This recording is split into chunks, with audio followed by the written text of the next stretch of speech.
Dahil may nag-abot nga ng Jollibee kay Thomas sa labas.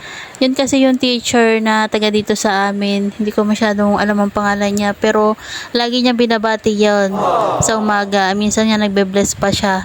Basta kahit hindi niya kilala, ibinabati niya talaga. Kaya marami natutuwa dyan sa anak ko kasi nga makulit. Bigla lang mambabati kahit hindi niya kilala. Yan talaga nakakatawa sa bata na yan. Lahat na lang binabati. Minsan nga ay may dumadaan dyan, minsan tinatawag niyang pare, pero hindi naman niya kilala.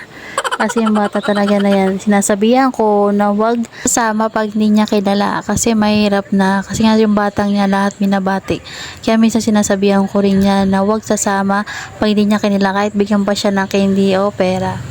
Bantayan pa talaga yan kasi makulit talaga yung batang yan. Lahat na lang ay gustong batiin. Marami naman talaga natutuwa sa anak ko dahil nga pala batiin yung batang yan. Nasa labas lang, nabigyan pa